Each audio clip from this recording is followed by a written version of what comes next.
Hello, Anica. Hello. My name is Dragan, and we are here in Serbian Orthodox Church, St. Nicholas, next to Indianapolis. Yes. So, what a Serbian woman like you is doing here, and how come you end up being here? Well, my parents, my father is originally from Montenegro. During the war, he fled to Germany. Mm-hmm. He met my mother there. She's from the Black Forest area, Bavaria. Oh, she's German. Yes, she's German. Wow. They got married, Adventure. and then my father's uncle, who lived in Gary, Indiana, and he and his wife sponsored my parents to come here to the United States. So they lived here before you arrived? Yes. How much before? My parents came in 1949. Yes.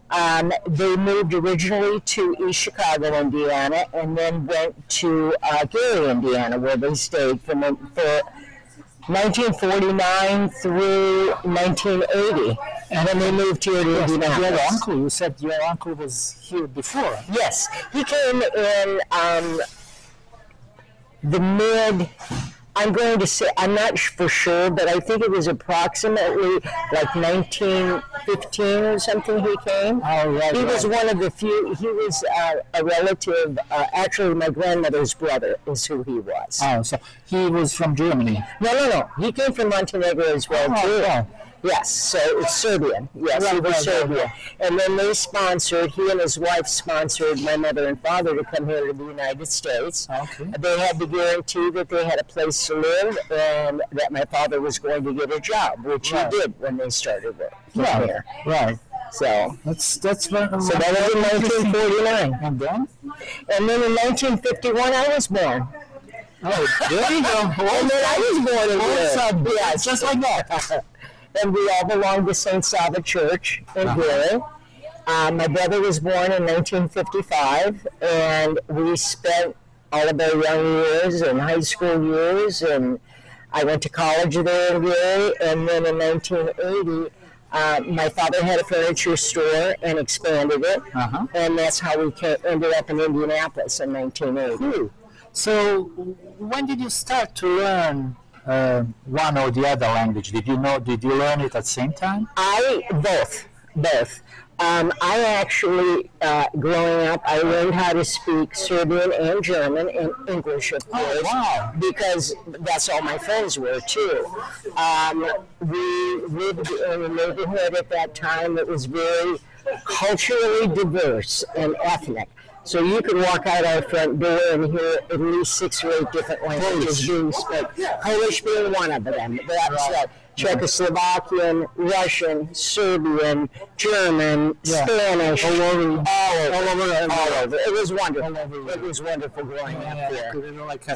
They call it Tower of Babylon. Right. But it was wonderful. We grew up in St. Sava there, and my brother and I, we had school every day of the week. Saturday mornings we went to Serbian school, and Sunday mornings we went to Sunday school. So we were in school every day. So, but growing up, we did learn, my brother and I both learned. Even on weekends? Yes. On Saturdays we went to Serbian school so we could learn how to speak Serbian and write Serbian. I see. Okay. Yeah. And then, that was all right. my father insisted. Right. He insisted. Yeah, I like that my kids speak Serbian as well, and they noticed that, but I wasn't I don't know, maybe I didn't pay enough attention, and now they don't speak that well.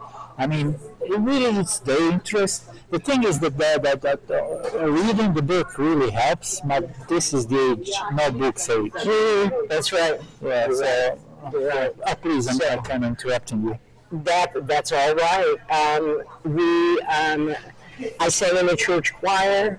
My brother and I danced in the folklore group as teenagers, and we were very involved with St. Sava Church in Gary at the time it was there. Right. I got married at St. Sava Church, and then, of course, we moved here to Indianapolis. As I said, my father had a furniture store, and it was expanding to different locations, and that's how we ended up here.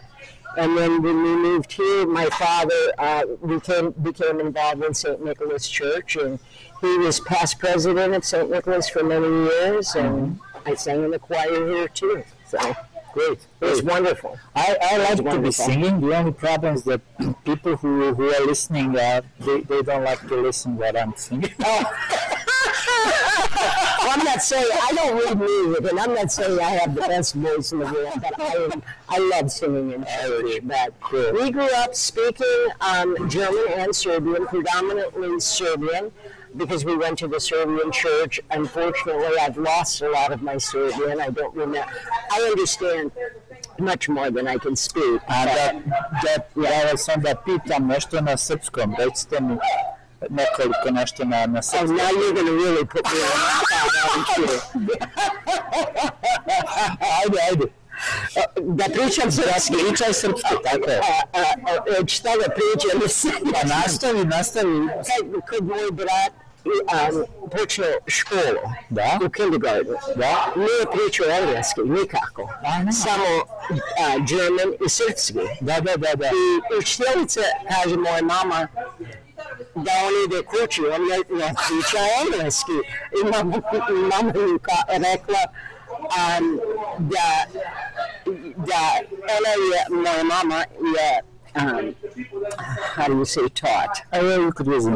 Yeah, that my mother taught him two languages, Serbian and German, and she can teach him one. Yes. I had a kind of similar issue once I came. My oldest son, at that time we arrived to US, was about to attend school, so he had to go to a first without going into because he was at that age, without going into preschool. So he didn't really have a chance to learn any English.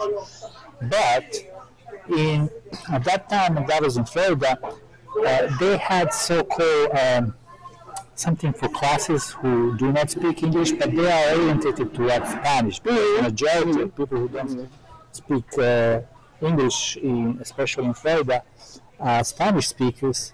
And our friend who actually accepted us over there to start living in the US, they told us that there's no point of him going there. He isn't going to learn anything. And all the other kids just want to directly to be listening in English, and they picked it up really quickly. And that actually happened. Only in the beginning he was a little bit afraid. So he told me, actually his school teacher told me that if he feels like me going to him with him into school, so he could feel more confident, we could do that. So I asked him, and he said yes. And then I went over there, but I was kind of doing some work, and when I went into school and sat into those small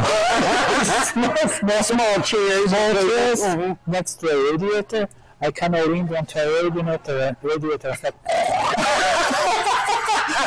and at the end of class, teacher told me, no, sleepy. Did your son tell you not to come back again either? Yeah, tomorrow he told me, you don't have to come. Yeah. Well, my brother, once we started school, my parents both wanted us to speak English in the home. Mm-hmm. That doesn't happen in a lot of Serbian homes when I was growing up, because they were both in jobs that required them to speak English. Mm-hmm. So by my brother and I speaking English in the house, that helped them to learn too. Yeah. So great. Yeah. Good. Its environment actually makes you. I recently went to do something on my teeth in Dominican Republic, because I found it is more cheaper, affordable, more affordable. Yeah. Mm-hmm. You don't say cheap, right? Because you turned out to be cheap. Very good, thank you. So I went there and I thought, okay, I know that they're Spanish speakers, but they know how to use English as well. Right. Yeah, there'll be no problem. So I went down there. Nobody knows a word of English. Oh my! So it was speak or die, and I had to pick it up quickly. And to eat, comer. So you learned a few words that were necessary. And then you start building up. Exactly.